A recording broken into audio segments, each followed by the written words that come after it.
So, guys, we have some Florida man news this week to kick things off, and I am shocked and surprised by it. Oh no, what happened? I'm cringing right now because my grandma lives in Florida. Well, your grandmother is fine, but what's shocking and surprising is that this news is about Florida Governor Ron DeSantis, and it's good news. Oh, yeah, I saw this. I have to say, on this one issue, I'm actually in 100% agreement with Ron DeSantis. Did I just say that? Yes, in fact, it was recorded. And I am also 100% in agreement with Ron on this one. Wow, now you guys have got me curious because neither of you strike me as a fan of Ronnie D. I know. I don't think any of us has any tolerance for Ronnie D's crusades against, just people in general, or books, or history, or acceptance, or kindness, or whatever new thing he has a crusade against. But he is currently waging one little culture war that we will begrudgingly back him up on. That's right. Ron DeSantis just passed a law this week allowing for the sale of Methuselah's Rehoboam, Salamansars, Baltazars, Nebuchadnezzars. Boy, okay. We need to slow down. I'm speaking wine. Oh, okay. Can you translate? Yeah, so Methuselah, of course, he lived to be 1,000 years old. Must have been all the wine he drank. Then there was Rehoboam, Salamansar. He was actually Assyrian. And then we've got Baltazar, legendary French brasserie in New York, of course. And then Nebuchadnezzar. Of course, you could file Nebuchadnezzar under Hanging Gardens of Babylon, Tower of Babel. He was quite a. I'm having major flashbacks to my 7th grade Hebrew class. Ruby, I got you. This is not Hebrew class. These are words that the wine industry uses for those gigantic, oversized bottles you see sometimes in fancy restaurants. Oh. And until now, Florida prohibited the sale of bottles any larger than a Jeroboam. Who was the mortal enemy of Rehoboam. Thank you. And that is a 3-liter bottle. So now, starting July 1st, just in time for July 4th, Floridians can purchase and drink fine wines in these larger bottles of up to 15 liters. So just to run through that list again. Baltazar, Salamansar. I'm actually good. I don't need to hear the list again. But thank you. I don't know why I set that in motion. Anyway, Floridians can now purchase wines in bottles that are between 6 to 20 times the size of a normal wine bottle. 20 bottles of wine in one bottle. That seems excessive, but hey, I've spent time in Florida and they know excessive.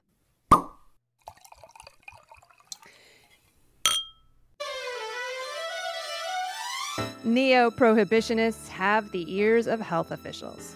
It turns out old vines can travel. We've got a climate change game show for you, and yet another wine brand has been bought back by its founder. All of this, and you rocked the vote and nominated a winemaker for public office. Who was it? Well, we'll find out in episode 147 of The Four Top. Bringing the wine news to you, I am Catherine Cole, joined by Nick Toole and Ruby Welkovich.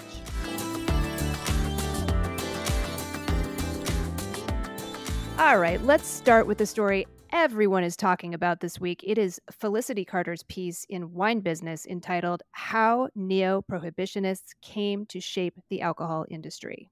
So we've been covering this on the Four Top for a few months now, but to get our newer listeners up to speed, the wine world has been in a shock since early last year when the World Health Organization released a strongly worded statement proclaiming that, quote, no amount of alcohol consumption is safe for our health.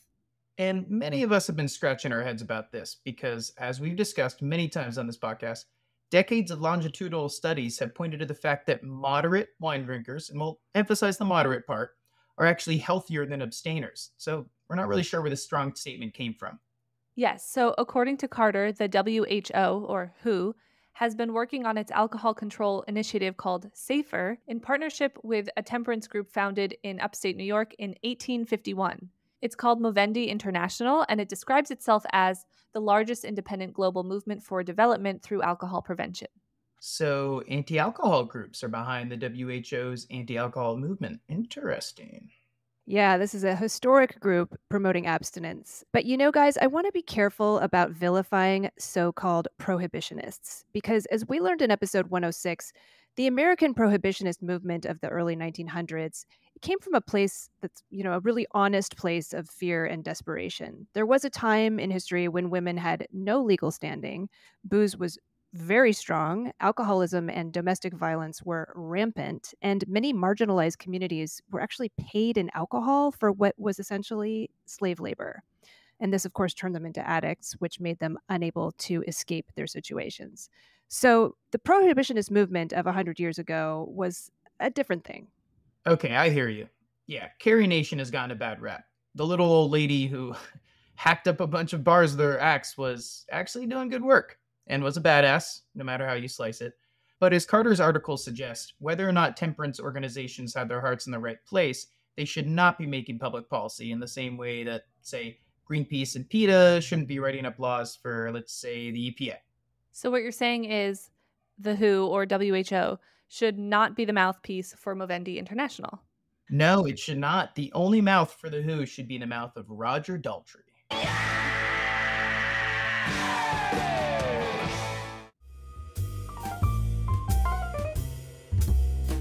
Well, shout out to our sometimes co-host, Martin Reyes, Master of Wine, who sent us our second story of this week back when it was just a wee little Instagram reel. It was on Napa Valley winemaker Aaron Potts' feed. But anyway, let me set the scene. We are in Rossi Vineyard in St. Helena, Napa Valley.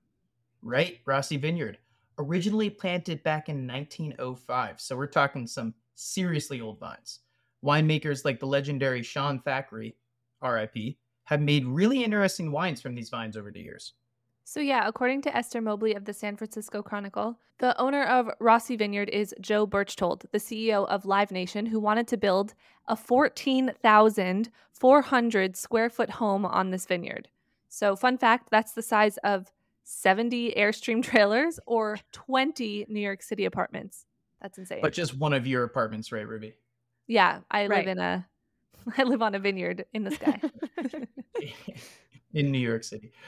Yeah, that would require ripping out a big chunk of those historic old vines. But to give the guy credit, his land is worth $1 million per acre. So I guess he can do whatever he wants with it. Well, fortunately, Berchtold's neighbors, the crew at Spotswood Winery, which is known for its certified organic farming and sustainable practices, they wanted to save those old vines, and they farm Rossi Vineyard for him. So they worked with a local landscaping company to scoop up 180 extremely old vines, dig new holes for them in a less home site desirable area of the vineyard, and replant them. Time will tell if they survive in their new home, but fingers crossed. Sorry, guys. I don't understand why this is a news story. Some big vines got moved. Is that it? Yeah, but this vineyard is like a piece of living history. It's a field blend. These are varieties that just wouldn't be planted together anymore. And it's just cool to see these gnarled old vines being saved, just being scooped up, moved, and saved. And I think in our next news story, we're going to talk about some issues that might have us thinking about the efficacy of moving vineyards. So on that note, how about our next story?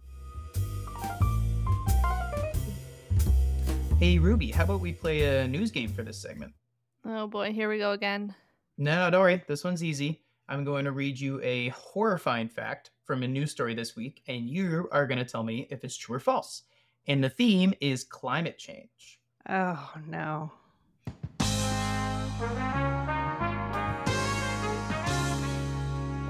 Okay, here we go. First question, true or false? 90% of traditional wine regions in coastal and lowland Spain, Italy, Greece, and Southern California could be at risk of disappearing by the end of the century due to heat waves and droughts. 90%, that seems excessive, so I'm going to say false. Nope, sorry, Ruby, it's true. 90% gone. Oh, yes, sadly, this is according to a paper published this week in the journal Nature Reviews, Earth and Environment. A lot of publications picked up on this. I saw this picked up by Wired Magazine, Drinks Business, Le Figaro, Decanter. This bad news was inescapable.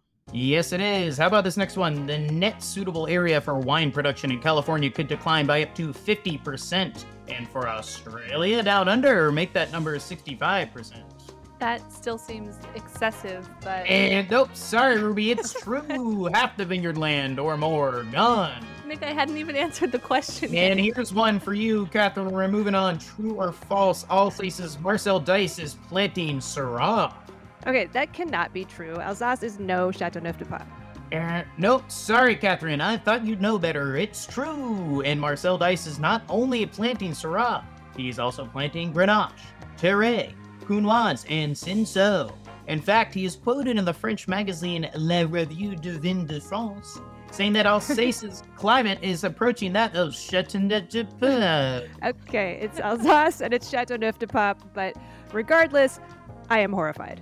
And one more for you, Catherine, since we know you love sparkling wine, doesn't everyone? According to Decanter magazine, Cava giant Freixenet had to declassify its wines this year due to severe drought, no rain. As of this coming summer, Freixenet bubblies won't have that Penedès appellation on them, and they won't be traditional method.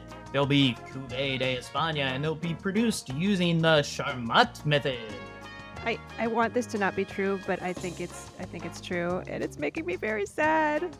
You know what else is making me sad? Nick's game show host persona.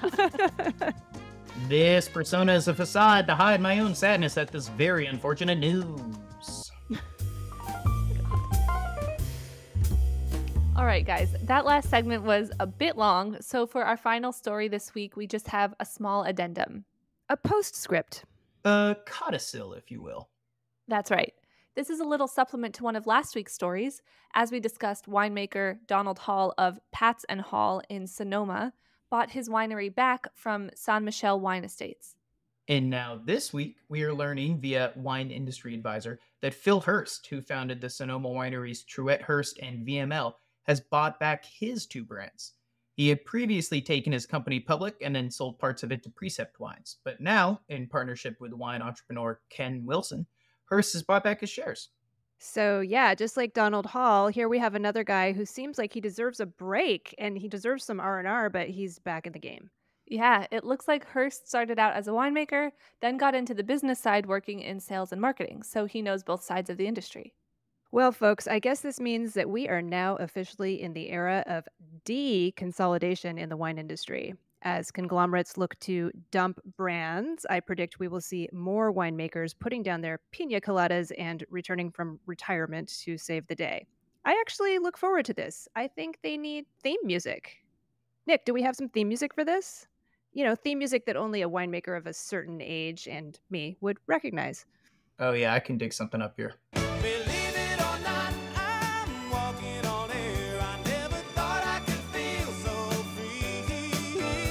Now, see what I did there?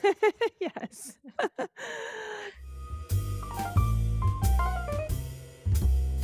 Hey, so thanks to all you listeners who follow the Four Top on social media and comment on our question of the week each week. Yes, we got a lot of great feedback on our question, which winemaker do you wish would run for public office?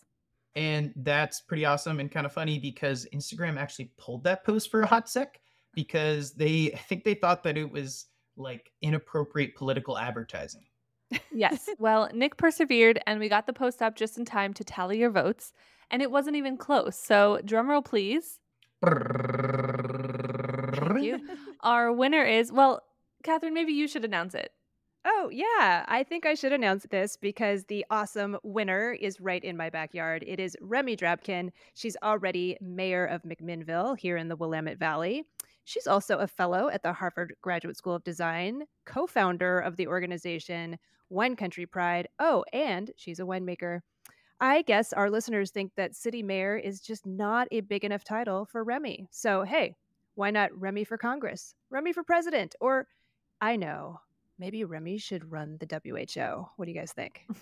I'm all for it.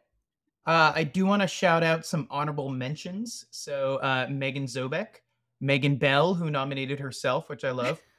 Former guests, Dan Petrosky, Laura Catena, and Mimi Castile. And then a lot of people tagged Libertine Wines. So they didn't specify which person there. So I'm just going to say Alex and Veronica Neely. You guys are a joint ticket.